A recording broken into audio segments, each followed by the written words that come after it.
였어요.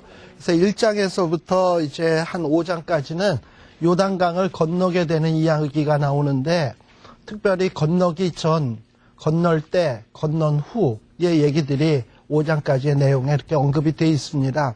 근데 1장에는 이제 이 건너기 전에 요단 건너기 위해서 준비하는 내용들이 나와 있어요.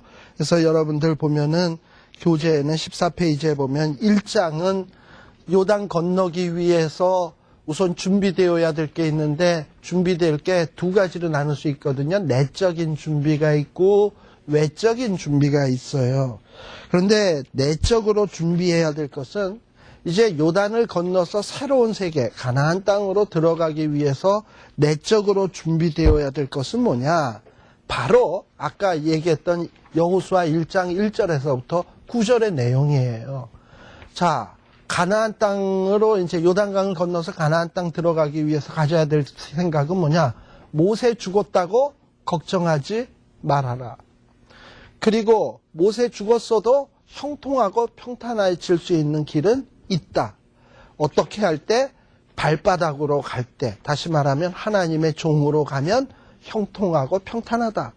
따라서 이스라엘 백성들이 해야 될 준비는 율법책은 늘 입에 두며 주야로 묵상하고 그 가운데 기록한 대로 다 지켜 행하면 그 다음에 만사 형통이다 라는 어떤 이런 가장 중요한 신앙의 핵심적인 내용을 내적인 마음속에다가 단단히 넣어두는 거, 이게 바로 내적인 준비야. 그러니까 우리가 무엇을 하든지요, 이 내적인 준비, 이렇게 하나님의 말씀대로 하면 된다라는 게 가장 우선시 되어야 됩니다. 예. 자, 그리고 그 다음에 이제 외적인 준비들을 하게 되는데요. 이제 이 외적인 준비들을 하는 내용이 이제 그 다음에 나오는 내용이에요. 7절에서부터 보게 되면, 7절이 아니라 10절에서부터 보게 되면, 이제 외적인 준비는 뭘 어떻게 해야 되냐. 여기 보면 10절부터 보면 여호수아가 백성의 유사들, 이미 모세 때에 모세 혼자서 일을 감당하기 힘드니까 뭐 50부장, 10부장, 100부장 뭐 쭉 해서 이렇게 그 사람들을 이스라엘의 지도자들을 세우지 않았습니까? 바로 그런 사람들에게 명령을 해가지고, 자 11절에 보면 진중에 어떻게 다니며 두루 다니며, 다시 말하면 한 군데도 빠짐없이 다 다녀서 모든 백성들에게 이제 여호수아의 입을 통해서 전달되어지는 명령들을 전달되게 하라는 거예요. 자, 그러니까 이 가나안 땅으로 들어가기 위해서 요단 건너는 일은 어느 일부 몇 사람만 준비해서 될 일이 아니라 모든 백성이 다 같이 준비하는 거예요. 양식 준비하는 일도 그렇고 내적인 준비하는 것도 그렇고 다 하는 거예요. 그리고 12절에도 보게 되면 루벤 지파, 갓 지파, 므낫세 반 지파에게도 이제 또 무슨 얘기를 하냐면, 여러분들 알다시피 루벤과 므낫세 갓 지파는 어떤 사람들입니까? 이미 요단강을 건너기 전에 바산한 옥을 물리치고 시온왕을 물리치고 땅을 받았잖아요.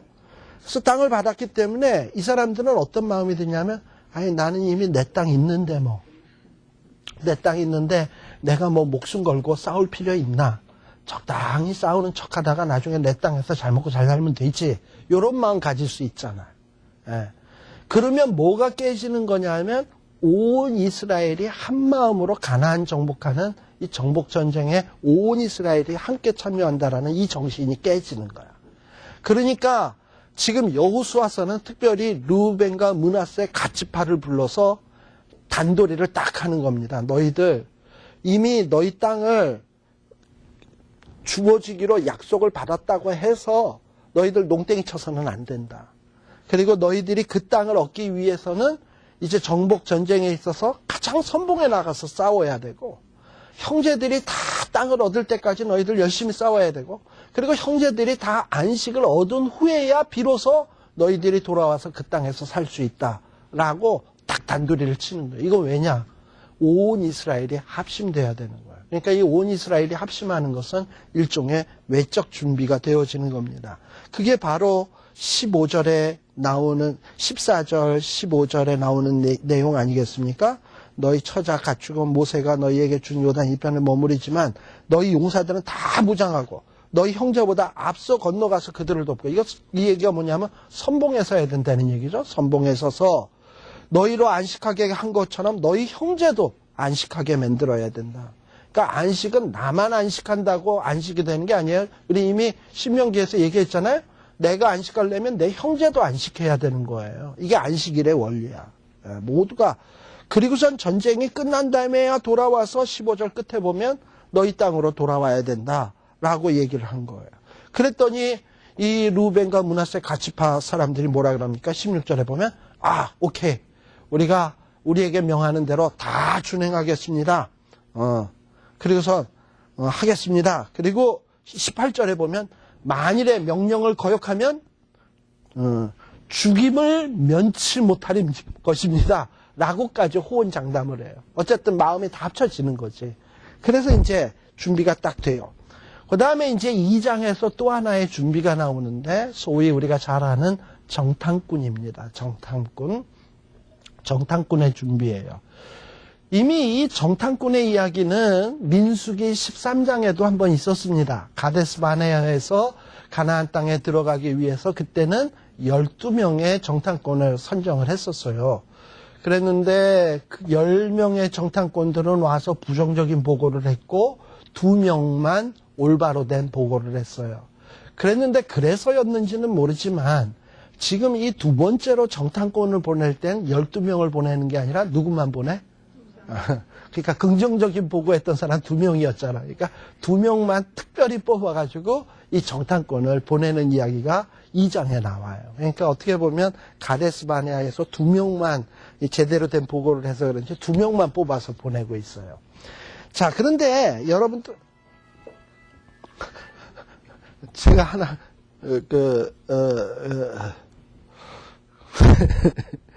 어떤 분이요 예배 시간에 이제 그 핸드폰이 막 울린 거야. 근데 연세 드신 분들은 이 핸드폰에 보면 막 버튼이 많고 조작하기가 힘들잖아.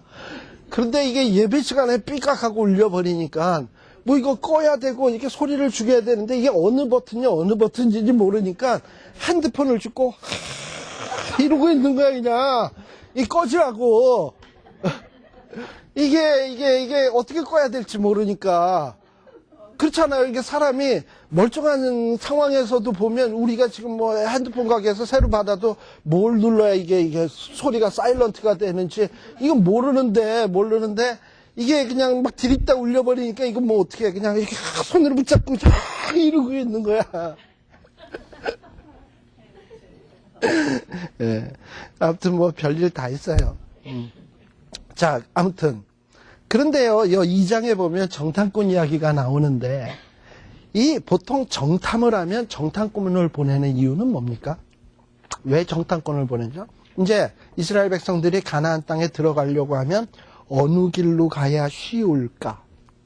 그렇죠? 그리고 들어가서 적들이 진치고 있는데 지역은 어딘가? 얼만큼 강한가? 저들의 군인의 수는 몇인가? 요런 거 살펴보러 가는 거 아니에요? 근데요, 2장의 내용의 이 정탐꾼 내용을 쫙 보면요, 그런 얘기 하나도 없어. 하나도 없어, 진짜. 탐지하러 가가지고 기껏 한 게 뭐냐 하면 기생집 들어간 얘기야. 라합집. 정탐하러 가서 무슨 뭐 요새 있는 데 가서 살펴보는 게 아니라 그냥 기생 라합집 들어간 얘기만 나와. 그리고 이제 정탐하고 돌아온 내용의 모든 배경이 기생 라합집에만 있다가 돌아온 거야. 2장 보면 그래요. 보면 전혀 무슨 군인이 몇 명이며 어디가 침투하기 좋은 곳이고 얼마나 성이 강한지 이런 얘기는 하나도 없고 그냥 정탐꾼 가서 라합네 집에 갔다가 라합이랑 어쩌고저쩌고 있었던 얘기만 와서 보고하는 내용인 거예요. 이게 바로 이 정탐꾼의 내용입니다. 그럼 도대체 이 2장이 과연 뭘 얘기하려고 이렇게 기록을 하고 있나 하는 걸 우리들이 좀 생각해 볼 필요가 있어요. 자, 지금 이스라엘 백성들에게 있어서 가장 크나큰 숙제는 뭐냐 하면 과연 저 가나안 땅은 장대와 같고 우리는 그 앞에 메뚜기 같은데 저들을 점령할 수 있을까? 모든 사람이 지금 그게 궁금하고 그게 두렵고 가장 지금 그런 상황에 있어요. 그래서 지금 정탐꾼을 보낸 거예요. 그랬는데 이 정탐꾼들이 가만 보면 말이죠. 누가 정탐꾼이냐 하면 2절에 보게 되면 분명히 2장 1절에 보게 되면 보내면서 가서 그 땅과 여리고를 엿보라 하매 해서 갔어요. 엿보라 하매 갔는데 이 정탐꾼들이 가서 뭐 엿보지는 않고 기껏 한 게 뭐냐 하면 라합 기생집에 들어간 거야. 뭐 집안에 처박혀 있으면 어떻게 가서 뭐 엿보고 다니겠어. 근데 진짜 엿보는 사람은 누가 엿보냐 하면 2절에 보게 되면 호기. 이 호기가 진짜 어떻게 보면 정탐꾼이야. 이건 여리고의 정탐꾼이야. 여리고의 정탐꾼이 뭔가 정탐꾼 같은 애들이 왔는데 그러면서 엿보고서 기생 라합 집에 뭐하나 이러고서 엿보는 게 오히려 그래. 그러니까 정탐꾼은 지금 이스라엘의 정탐꾼은 정탐의 역할을 전혀 안 하고 있는 거예요. 그래서 라합 집에 들어갔어요. 그래서 뭐 탐지하러 왔다 그래 놓고서는 라합 집에 들어가서 라합하고 노닥거리고만 있어요. 그런데 여기에서 이제 가장 핵심적인 내용은 뭐냐 하면 이 9절이에요. 9절서부터 나오는 9절, 10절, 11절이에요. 이 라합 집에 있으면서 이 정탐꾼들이 라합에게 듣는 이야기가 있습니다. 그 얘기가 뭐냐 하면 나는 이 라합이 얘기하기를 라합 자기는 하나님이 이 땅을 너희에게 주신 줄을 이미 알고 있다. 이런 얘기를 해요. 알고 있고 그리고 너희를 심히 우리가 두려워한다. 그리고 이 여리고에 있는 모든 사람들은 너희로 인해서 이미 간담이 다 녹았다. 그리고 이미 10절에 보게 되면 너희들이 홍해를 어떻게 건넜는지 요단강을 어떻게 건넜는지 우리는 다 알고 있다. 이미 오히려 누가 지금 누구를 정탐하고 있냐면 여리고 사람들이 이스라엘 사람들을 정탐하고 있었어요. 예. 근데 정탐을 하고선 정탐의 결과가 뭐냐면 11절에 보니까 어떻게 돼버렸냐면 우리가 그런 정탐한 소식들을 듣자마자 우리의 마음이 어떻게 됐고 녹았고 너희의 연고로 사람이 정신을 잃었다. 그리고 무슨 고백을 하게 됐냐면 너희 하나님 여호와는 상천하지의 하나님이시다 라는 것을 알게 되었다는 거예요. 참 이게 아이러니하지 않습니까? 왜냐하면 이전에는 12명이 파송돼서 가서 가나안 사람들의 큰 거를 보았고 그리고 여리고의 강함을 보았고 그리고서는 간담이 누가 녹았죠? 이스라엘 사람, 10사람뿐만 아니라 이스라엘 사람들이 그 소식을 듣자 다 간담이 녹고 모세한테 불평하기 시작했잖아요. 그런데 지금 이야기가 완전히 거꾸로야. 정탐은 누가 하고 있냐면 여리고 사람들이 이스라엘을 정탐하고 있고 그리고 이스라엘의 정탐꾼은 정탐 안 하고 정탐하면서 이 여리고 사람들이 정탐한 결과의 내용을 정탐하고 오는 거지. 예. 그렇게 되고 있어요. 얘기가 정반대야. 어떻게 보면 가데스 바네아랑 보면. 그래서 지금 하나님은 이 이야기를 통해서 뭘 얘기를 하고 있냐면 하나님이 이미 가나안 땅 너희에게 주었다 라는 확신을 주기 위한 사건이 바로 이 2장의 사건인 거예요. 그러니까 정탐이 목적이 아니라 정탐은 왜 했냐? 하나님이 과연 주시기로 작업을 이미 하고 계신지 안 하고 계신지를 확인하도록 하기 위해서 정탐꾼 보낸 거야. 우리가 이미 민수기나 출애굽기 같은 데서 살폈습니다만 광야에서 하나님이 며칠 길을 앞서 가신다 그랬죠? 사흘 길을 앞서 간다 그랬잖아요. 지금 이스라엘은 가나안을 향해서 가고 있어요. 근데 실제 르우벤과 므낫세 갓지파가 선봉이냐? 진짜 선봉은 하나님이야. 진짜 선봉은 하나님이라서 이미 가나안 땅에 들어가서 이 이스라엘 백성들이 어떻게 홍해를 건넜으며 광야 생활을 어떻게 했으며 이런 소식들을 하나님이 역사에서 다 여리고 사람들, 가나안 사람들이 듣게끔 다 하셨어. 그리고 그 소식을 듣게 한 다음에 그걸로 인해서 마음을 다 녹이셨어. 싸우고 싶은 마음 자체가 없어지게 만든 거야. 그리고 이스라엘 백성들을 두려워하게 만드시고. 그럼 뭐 게임 끝난 거 아닙니까? 그죠? 네. 그래서 지금 하나님은 무슨 작업을 하고 있냐면 이스라엘 백성들에게 너네들 가데스 바네아에서처럼 가나안 사람들을 두려워하지 마라. 이미 하나님이 다 작업했음을 확실히 깨닫게 하기 위해서 정탐꾼을 보내고 하고 있는 거예요. 그래서 이 라합의 입을 통해서 뭔가 여리고 사람들을 전체의 마음을 라합의 입을 통해서 대변하고 있는 거예요. 그 사건을 보여주고 있는 것이 바로 이것입니다. 물론 이제 우리들이 여기에 보면 부수적으로 얘기할 것들이 좀 많이 있어요. 여기에 보면은 뭐 이런 얘기들 아마 여러분들 설교 시간에 많이 들었을 거야. 18절에 보게 되면 라합이 무슨 얘기를 합니까? 너희들이 쳐들어올 때에 우리 집을 좀 구원해달라. 그럼 우리 집이 라합의 집인지 어떻게 하느냐 그랬더니 뭐 붉은 줄을 달아서 내리우면 그게 라합의 집이고 라합의 집에 있는 사람은 다 구해주기로 약속하잖아요. 그래서 뭐 어떤 분들은 설교할 때 왜 하필 붉은 줄이냐? 아, 십자가의 보혈이다. 보혈을 다 표시하면 안 하는 거다. 물론 그렇게 볼 수도 있는데 그런 것들은 다 지금 여기에서 메인 이 내용의 흐름에 있어서는 부수적인 내용이란 얘기예요. 그래서 여러분들이 여호수아서의 이 2장이 하고자 하는 내용이 무엇인가 하는 것을 좀 이렇게 유심히 볼 필요가 있어요. 그래서 결국은 이 정탐꾼들이 아무 일도 안 하고 그냥 라합의 집에 있던 얘기를 듣고 가서 돌아가가지고 뭐라 그러냐. 2장 24절에 보면 여호수아에게 가서 여호와께서 그 온 땅을 우리 손에 붙이셨으므로 그 땅 모든 거민이 우리 앞에서 간담이 녹더이다. 그러니까 하나님이 주시기로 작정한 땅 맞습니다. 라고 이렇게 확인하는 작업으로 2장이 끝나요. 자, 그래서 내적인 준비 다 됐죠? 가나안 땅 주셨음을 확인했죠? 이게 차곡차곡 준비가 돼 나가는 거야. 그리고 이제 3장에서부터는 이제 이 요단강 건너기 위한 이제 준비들이, 본격적인 준비들이 이루어지는데요. 여기에 보면 특별히 시딤 3장 1절에 보면 시딤을 떠나 요단에 이르러서 요단강을 아직 건너지 아니하고 거기서 유숙하고 있어요. 그런데 요단강은 언제 건너야 되냐? 3절. 하나님의 사람, 그 레위 사람, 제사장들이 언약궤를 메는 것을 보거든. 사실 이 언약궤는 뭐의 상징입니까? 하나님의 임재의 상징이에요. 그러니까 하나님이 함께 하시는 것을 보거든. 그때 비로소 그 뒤를 쫓아가야 되는 거예요. 그러니까 이스라엘 백성들은 항상 이동을 할 때는 하나님과 함께 가야지. Walking with Jesus. 그렇게 해야지 지 혼자 가서는 될 것도 안 돼. 그래서 이 법궤, 그리고 제사장들이 법궤를 메고 갈 때 하나님이 함께 갈 때 전진해 가야 돼요. 그런데 4절에 보면 좀 묘한 얘기가 돼 있어요.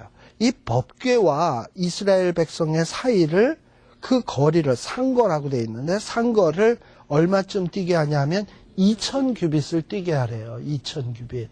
원래 1규빗이 얼마냐 하면 한 45cm 정도 봅니다. 45cm. 그러면 1000규빗이면 얼마냐 하면 450m. 그 다음에 2000규빗이라 그러면 900m. 그러면 이스라엘 백성들하고 법궤와의 사이를 얼만큼을 뛰는 거냐면 900m 하면 꽤 거리가 많이 떨어져 있죠. 900m를 뛰는데 원래 이 요단강은요. 이렇게 해서 계곡으로 돼 있어서 이렇게 아래로 푹 꺼지게 돼 있어요. 그러니까 지금 이스라엘 사람들은 시딤에서 요단강 쪽으로 높은 곳에서 아래쪽으로 오는 중이에요. 그러면 이 법궤를 900m 뛰게 하면 법궤는 저 아래쪽으로 내려가겠죠? 아래쪽으로 내려가고 이스라엘 백성들을 위에서 바라보겠죠? 자, 이렇게 위에서 아래를 바라보면 더 잘 보일 거 아니야. 그리고 왜 900m를 뛰게 했냐? 이스라엘 백성들이 지금 떼거지로 이렇게 200만 있지 않습니까? 200만이 이렇게 떼거지로 있으면 여러분들 길거리에서 어디 이렇게 여행지 가서 보면 길거리에서 무슨 약 팔기 위해서 막 이렇게 하는 사람 있잖아요. 예. 무슨 차력 같은 것도 하고 마술 같은 것도 하고 그러면은 사람들이 꾸역꾸역 모이는데 키 작은 사람은 이러고서 안 보이잖아. 벨짓을 해도. 예. 그러니까 안 보여요. 왜냐? 앞 사람에게 가로막히니까. 그러니까 900m쯤 딱 뛰어버리면 이스라엘 백성들이 이 요단 강변으로 쭉 나라비로 쭉 늘어서게 되면 이게 아래쪽에 있으니까 다 서서도 보이거든. 그래서 하나님이 이 언약궤가 한 900m 떨어지게 하는 이유는 이 언약궤가 누구의 눈에도 다 보이게 하기 위한 배려예요. 우리가 신약 성경에서도 보면은 우리 예수님께서 예수님의 말씀을 들으려고 사람들이 많이 몰려오니까 사람들이 예수님의 얼굴을 봐야 되는데 못 보니까 베드로에게 가서 야 배를 좀 해서 이 해변에서부터 좀 띄워라. 해가지고 예수님은 배로 가고 해변에서 이렇게 좀 거리를 두고 했거든요. 왜냐? 그 이유는 모든 청중이 잘 보이도록 하는데 목적이 있어요. 그러니까 지금 하나님은 이 요단강, 이 번약궤를 메고 요단강으로 딱 들어갔을 때 요단강이 갈라지는 광경을 한 사람도 빠짐없이 모든 사람이 보기를 원하는 거예요. 왜 이것이 필요하냐 하면 사실 이스라엘 백성들이 여태까지 체험했던 가장 큰 기적은 뭐였냐면 10가지 재앙, 만나, 메추리 이런 것들도 다 큰 기적이지만 기적 중의 기적은 역시 홍해 갈라지는 거예요. 우리 10개 영화에서도 여러 가지 놀라운 모습이 있지만 가장 클라이막스는 뭡니까? 물 갈라지는 거잖아. 그거 봐야 돼. 근데 그거 본 사람들은 출애굽을 할 때 20세 미만이었던 사람이거나 20세 이상 됐던 사람들은 광야에서 다 죽었기 때문에 그걸 보고 기억하는 사람이 20세 미만이었던 사람이에요. 근데 20세 미만이었던 사람이래봐야 18살, 19살이었던 사람은 몇 대겠어? 대부분은 10대 미만. 근데 10대 미만 때 물 갈라지는 거 보면서는 이게 대단한 이적인가? 이런 생각했겠죠. 그러니까 별로 기적에 대한 감격이 별로 없어요. 그러다 보니까 지금 현재 남아있는 이스라엘 백성들은 홍해에 대한 그 기적이 그렇게 대단한 것인가 하는 것을 뼈저리게 느끼는 사람이 여호수아와 갈렙 빼고는 없어요. 그런데 가나안 땅을 들어가서 가나안 정복을 하기 위해서는 하나님이 얼마나 전지전능하시고 능력의 하나님이신가 하는 것을 확실하게 가슴속에 인식해야 돼. 그래서 그 인식을 시키기 위해서 우리 하나님께서는 어떻게 하시냐? 언약궤로부터 900m 뜨게 하시고, 그리고 언약궤가 요단강에 제사장들이 아까 발바닥으로 밟을 때 요단강이 쫙 갈라지는 것을 눈으로 보게 하시고, 그러고서 우리 하나님이 역시 으뜸이구나 하는 이 경험을 온 이스라엘 사람들이 다 하도록 하기 위해서 지금 이런 배려를 하고 있는 거예요. 2000규빗을 뛰게 하는 이런 배려를 하고 있는 거예요. 자, 그리고 그 다음에 또 이런 일을 통해서 하나님이 또 목적하는 것은 7절에 보면 여호수아가 참으로 모세의 뒤를 이어 하나님의 지도자가 이스라엘 백성들의 지도자가 될 것을 분명케 하기 위해서 지금 그러고 있는 거예요. 자, 그리고 쭉 넘어가서요. 아까 13절은 우리 봤죠. 여호와의 궤를 맨 제사장들의 발바닥이 요단물을 밟고 멈추면, 그러니까 요단강에 발을 탁 들여놓는 순간 어떻게 하게 돼 있냐면 물은 내려오던 게 쫙 멈추게 돼 있어요. 그리고 또 하나 좀 우리들이 눈여겨볼 부분은 15절이에요.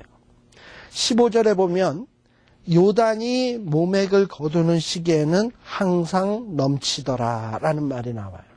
지금 이스라엘 백성들이 요단강을 건너는 시기는 어떤 시기냐면 모맥을 거두는 시기예요. 모맥을 거두는 시기는 맥이 뭐죠? 보리. 보리 추수를 보통 언제 합니까? 우리가 보릿고개 지나면 추수하잖아. 예. 그러면 한 5, 6월 요때 추수하잖아요. 예. 근데 이 요단강 이쪽 지형은요, 여기도 우기가 언제냐면 겨울이 우기고, 그 다음에 여름이 건기예요. 그래가지고 특별히 이 요단강은 평소에는 물이 그렇게 많지 않아요. 지금도 아마 성지순례 가보시는 분들은 요단강이 그렇게 깊지 않대요. 이렇게 무릎 정도 찰랑찰랑 차거나 기껏 차봐야 한 요 정도 오거나 이렇대. 그러니까 웬만한 사람들이 애들 등에 업고 건너면 다 건널 수 있는 그런 강인데, 이 요단강이 굉장히 물이 많아질 때가 있어요. 이게 바로 5, 6월 모맥을 거두는 시기에는 한 깊이가 한 3m까지 되는 물이 흘러내려오는데요. 그러면 한 길이 넘는 거잖아. 그리고 흐르는 물은 얼마나 물살이 셉니까? 근데 바로 그때 우리 하나님은 이스라엘 백성들이 요단강을 건너라고 명령을 내리고 있는 거예요. 자, 그럼 보세요. 원래 이 애굽에서부터 가나안 땅까지는 걸어서 쉬지 않고 가면 열흘이면 갈 수 있는 길입니다. 열흘길이라고 돼 있으니까. 근데 열흘길을 지금 이스라엘 백성들은 뭐 하고 있냐면 40년 동안을 뺑글뺑글 돌고 있어요. 열흘에 갈 길을 40년 동안 다지면 그 열흘길 되는 그 길에 대해서는 도사박사 다 돼. 그렇잖아요. 돌이 어디 있는지 기후에 따라서 어떻게 변화되는지 다 알 거예요. 자, 그러면 이스라엘 백성들이 하나님이 모맥을 거두는 시기에 너네들 이제 요단 건너라 하면 이스라엘 백성들은 무슨 생각이 들어야 정상이냐면 왜 하필 이때야? 평소에 무릎 찰 때도 충분히 건널 수 있는데 왜 이렇게 그때는 냅두더니 꼭 요때 와서 건너라지? 하고 의문을 품을 수 있을 거 아닙니까? 그러면 우리 같으면 우리가 만일에 하나님의 백성이라 그러면 하나님의 몸에 건너는 시기에 건너래. 하나님 뭐 지금 뭔가 판단착오를 하시는 것 같은데 이 요단강은요 다른 때는요 무릎밖에 안 차걸랑요 그때 건너면 안전하게 건널 수 있어요. 하나님 생각이 틀린 것 같아요. 제 생각대로 합시다. 이렇게 나오는 게 정상인 거예요. 그런데 지금 이스라엘 백성들은 이렇게 말도 되지도 않는 명령, 해필 물 조금 있을 때는 전혀 건너란 얘기 안 하다가 한참 물이 넘칠 때 건너라고 하는 데 대해서 전혀 의문이나 어떤 이의를 달지 아니하고 그대로 순종하는 모습을 보게 돼요. 그러니까 이해 안 되는 명령을 순종한다니까. 그러니까 우리의 형통의 비결, 평탄의 비결이라고 하는 것은 뭐냐? 내가 이해되는 방식으로 하면 평탄해지고 형통해질 것 같죠? 아니요. 하나님이 원하시는 방법으로 해야 평탄, 형통해요. 어떨 때요? 이 미국에서 내가 사업 구상을 해서 이렇게 하고 저렇게 하고 이렇게 하면 다 평탄해질 것 같아. 그렇게 해서 막상 했는데 안 되는 경우가 얼마나 많은지 몰라요. 설사 형통해졌다 칩시다. 형통해졌더니 어느 날 형통해서 잘 먹고 잘 살게 되니까 갑자기 몸에 그냥 못 고칠 병이 걸렸대. 그러고선 자기가 벌어놓은 써보지도 못하고 돌아가시는 분들도 얼마나 많은지 몰라요. 그게 뭡니까, 그죠? 그러나 어떤 사람은 지저지게 가난하고 남이 보면 저 인간 저게 뭐야, 하나님만 잘 믿지 저게 뭐야 하는 것 같은데 그분은 뭐 서서히 풀리기 시작하더니 자식도 잘 되고 집안도 잘 되고 나중에 보면 다 그렇게 되더라고. 그게 뭐냐면 참 세상적 시각으로 보면 형통한 방법으로 안 했는데도 불구하고 하나님 보시기에 옳은 방법대로 했더니 안 될 것 같은데 되는 경우가 있거든요. 이게 하나님 하시는 방법이에요. 그러니까 지금 여호수아서에서 우리에게 가르쳐주는 승리의 비결은 뭐냐? 인간의 생각으로 맞는 방법은 몸에 거두는 시기에 건너면 안 돼. 그죠? 몸에 거두는 시기는 아주 나쁜 타임이야. 그러나 하나님이 하려면 가장 베스트 타임이에요. 이런 걸 배우라는 거죠. 그래서 요런 걸 배우라는 것이 이게 지금 하나님이 하고자 하는 얘기입니다. 자, 그리고 그 다음에 여기 4장에 보게 되면 드디어 이제 본격적으로 건너죠. 건너고 난 다음에 어떻게 합니까? 이스라엘 백성들이 이제 기념을 하기 위해서 요단강 건넌 것을 기념하기 위해서 8절에 보게 되면 돌 12를 취해서 그것을 세워놓게 됩니다. 세워놔요. 자, 근데 여러분들이 좀 약간 이 성경을 보다 보면 좀 이상한 부분이 하나 있어요. 3장 16절, 17절에 보면 이스라엘 백성들이 요단강 건넜습니까? 안 건넜습니까? 건넜죠. 건넜죠. 그리고 그 다음에 또 건넜는데 10절서부터 보면 궤를 맨 제사장들이 여호와께서 여호수아에게 명하사 백성에게 이르게 하신 일 곧 모세가 여호와의 명하신 일이 마치기까지 요단 가운데 섰고 백성은 속히 건넜으며 또 건너고 있어요. 이미 건넜는데. 그래요, 안 그래요? 그런 것 같죠? 그래서 요단강 건너는 사건이 뭔가 이렇게 동일한 사건이 둘로 나눠져 있고 그 가운데 무슨 돌들을 세워서 기념하는 얘기가 나와 있어요.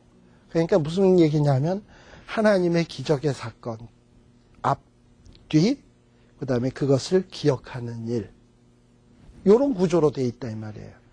그러니까 이 여호수아서에서 얘기하고자 하는 것은 하나님의 놀라운 기적은 항상 기억하는 게 중요하다라는 겁니다.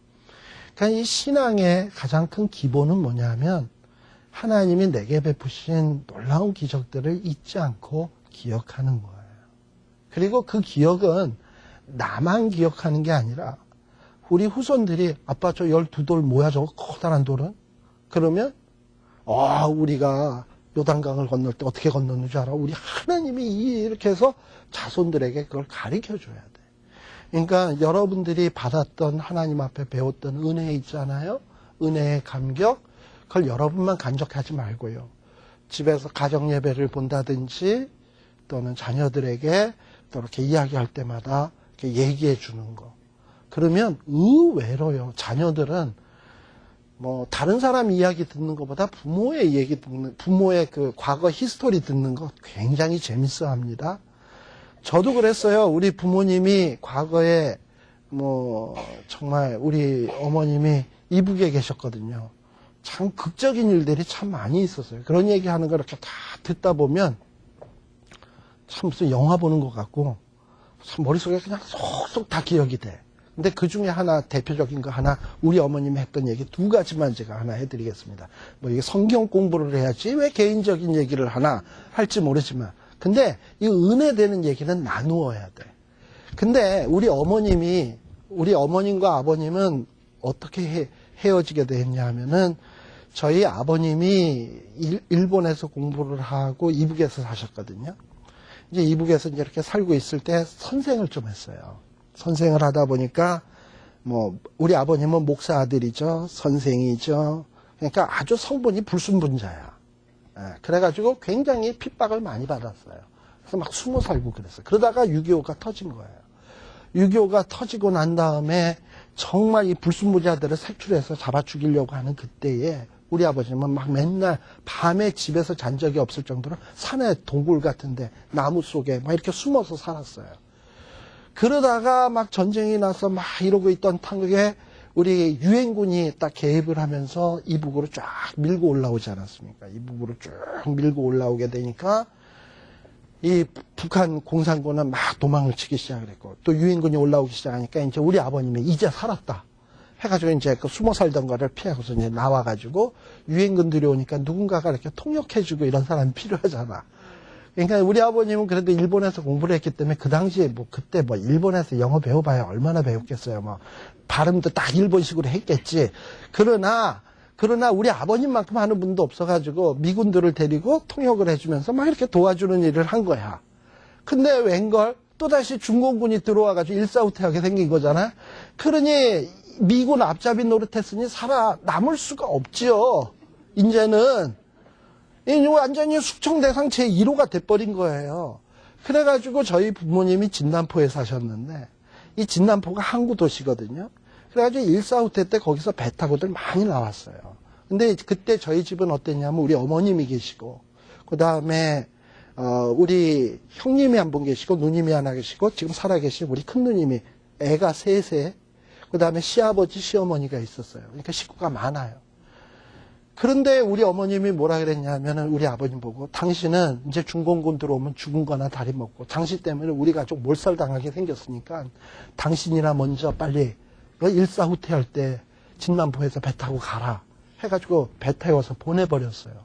그러고 난 다음에 저희 어머님은 3년 동안을 우리 아버님하고 떨어져 지내어 살게 되었습니다. 그러니까 이산가족이 돼버린 거예요. 그러니까 우리 아버님은 일사후퇴 때 월남하셨고 우리 어머님은 휴전협정 다 나가고 2년 뒤에 월남하셨어요. 그러니까 못 넘어올 때 넘어오신 분이 우리 어머님이에요. 예. 그러니까 휴전협정 이제 38선이 아니라 휴전선이 거진 다음에 그러고서 그때 넘어오신 분이 우리 어머님이에요. 근데 이제 우리 어머님이 이제 남편 월남했죠.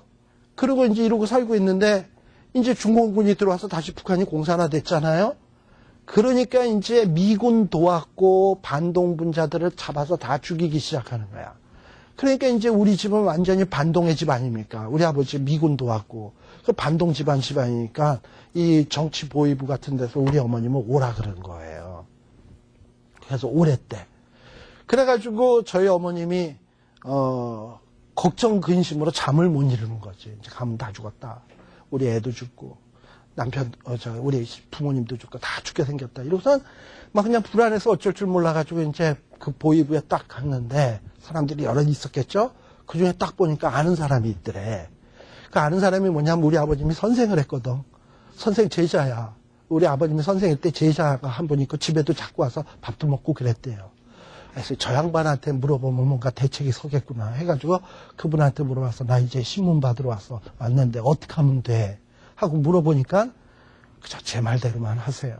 제 말대로만 하세요. 이러고서 뭐라 그러냐 하면 그 신문할 때 그냥 딴 얘기 아무 말도 하지 말고 죄송하지만 그 먼저 남쪽에 가신 남편 욕 시컷 하래. 남편 욕을 시컷 하라는 거야. 그래야 당신이 삽니다. 이런 거예요. 그래가지고 이제 우리 어머님이 그 신문을 딱 봤는데 이제 어떻게 되냐면 마음은 진심이 아니지. 그 나쁜 놈의 부인 지 혼자 살겠다고 부인 버리고 아새끼 버리고 부모 버리고 간 놈이 그게 인간이냐. 막 그냥 퍼댄 거야. 근데 그게 본심이 아니면서 욕을 퍼대면 그 마음에서 옥받치는 그 슬픔 이런 게 있잖아. 그것 때문에 또 눈물이 펑펑 쏟으면서 하니까 완전히 그 보이부에 있던 사람들이 모두가 은혜를 받은 거야. 감동이 된 거야.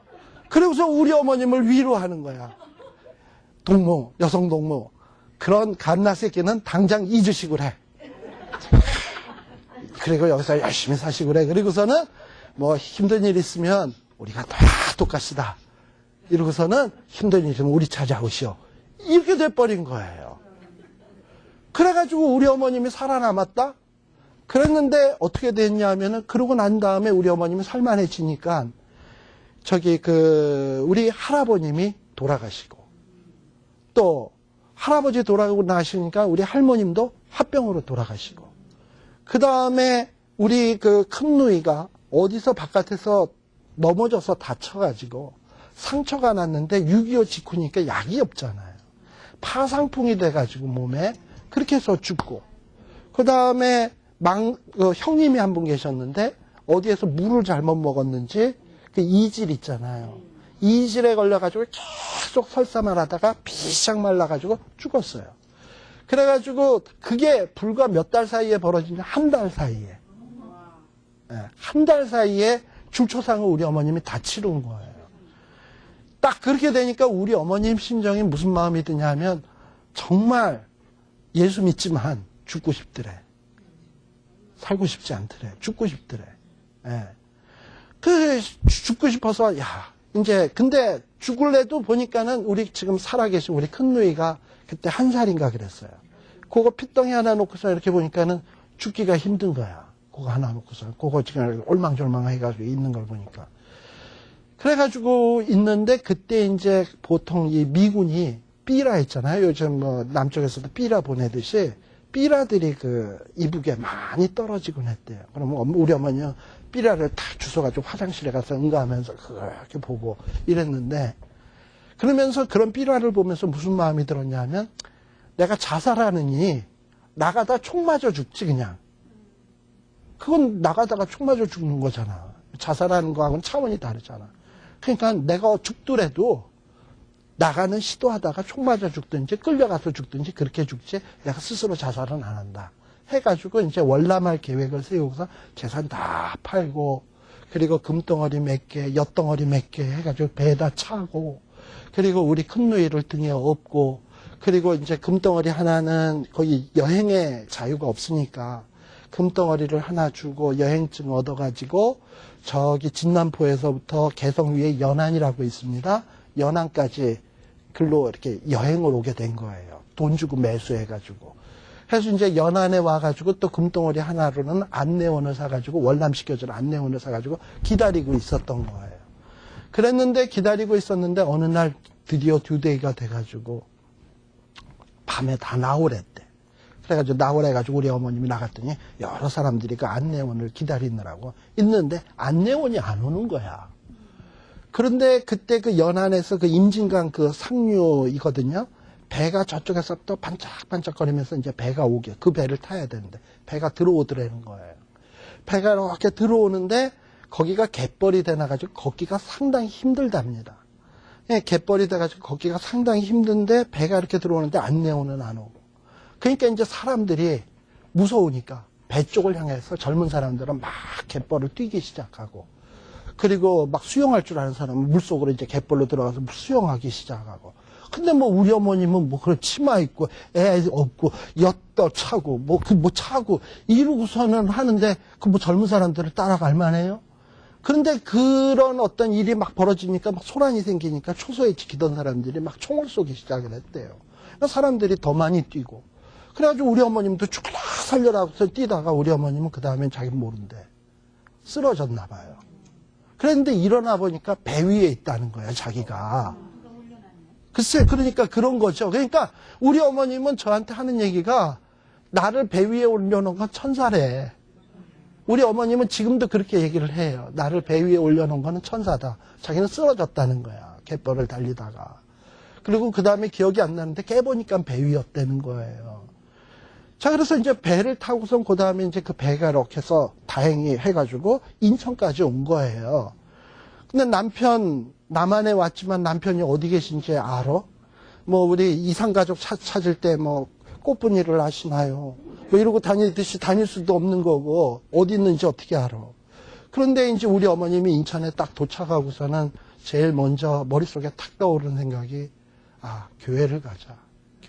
교회를 가면 뭔가 대책이 있든지 없든지 최소한 나 밥이나 먹여주겠지. 교회를 찾아갔대요. 그때 인천 제1교회, 제2교회 지금도 있습니다. 그런 교회들이 다 뭐냐면 난민 수용소처럼 그런 사람들을 먹여주고 교육관 같은 데서 재워주고 이랬대요. 그래서 이제 거기 들어가가지고 이제 우리 어머님이 거기에서 잠 좀 자다가 뭐 먹을 거 얻어먹고 이러다가 이제 조금 이제 정신이 돌아와가지고 주변에 보니까 뭐 이북에서 연안에 있었던 사람들이 여럿 있더래. 자기가 봤던 사람들이. 근데 그 중엔 간첩도 있는 것 같고 이중 간첩 같이 이런 사람도 있는 것 같고 막 있더래. 그래서 거기 있는 사람들한테 우리 아버님 이름을 대면서 이 사람 혹시 어디 있는지 아냐 물어보니까 다들 모른다 그러는데 전혀 본 적도 없고 아는 적도 없는 어떤 사람이 이름이 뭐라고요? 하고 이렇게 우리 어머님한테 아는 척을 하더래요. 근데 저희 아버님 이름이 김자, 희자, 보자거든요.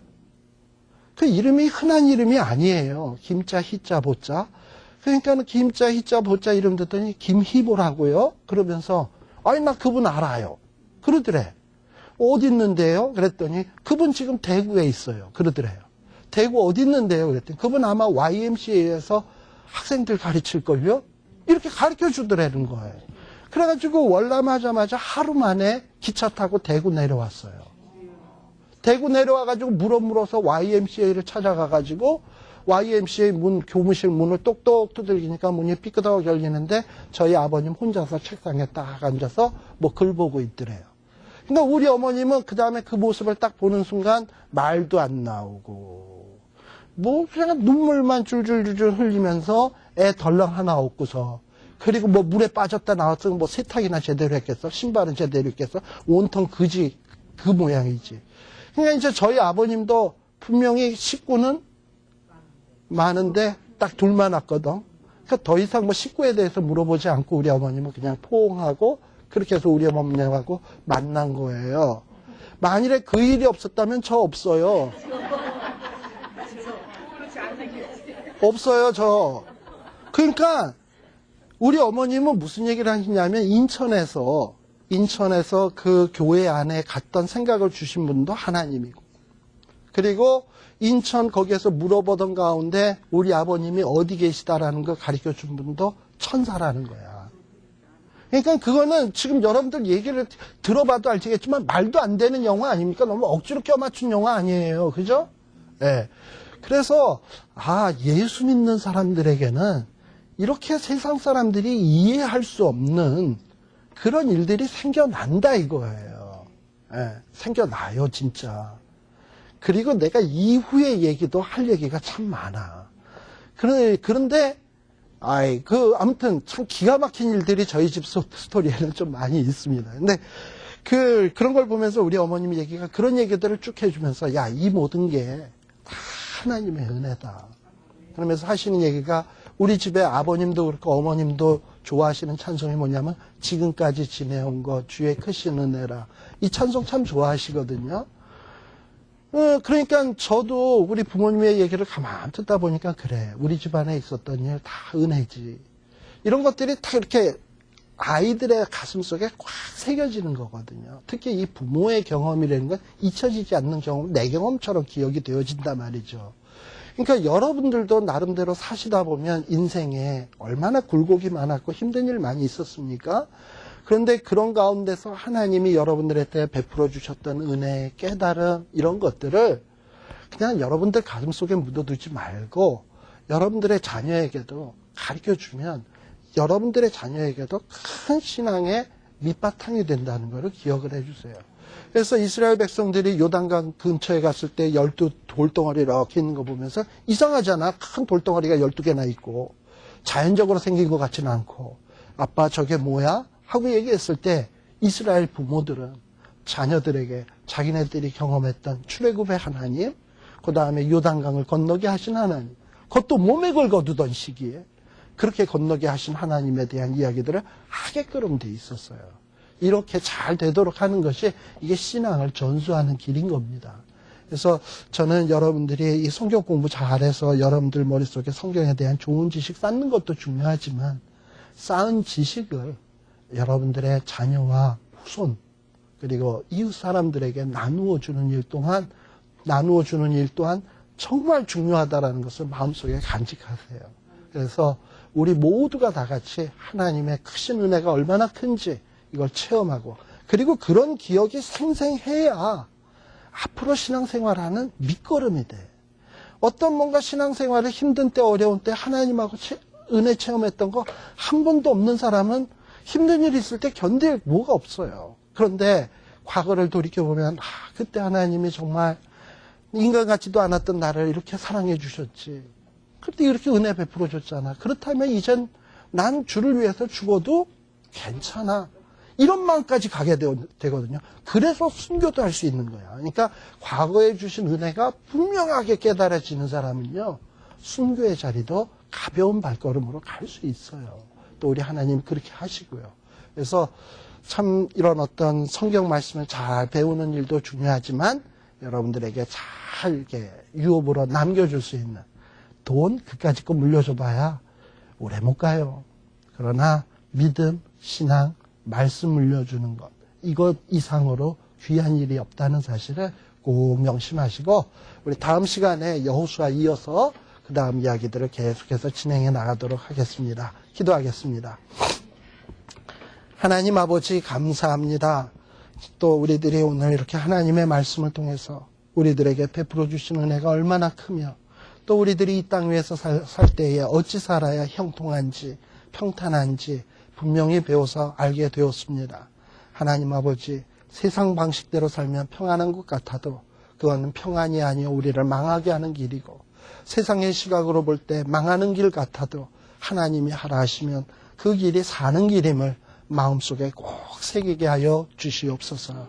그리하여 정말 이 땅 위에서 그런 놀라운 하나님의 은혜들을 체험하며 간증할 수 있는 자들 되게 하여 주시고 많은 갈 길을 몰라 헤매이는 자들을 주께로 돌이킬 수 있는 귀한 믿음의 사람들이 다 되게 하여 주시옵소서. 예수님 이름으로 기도드리옵나이다. 아멘. 마치겠습니다. 예.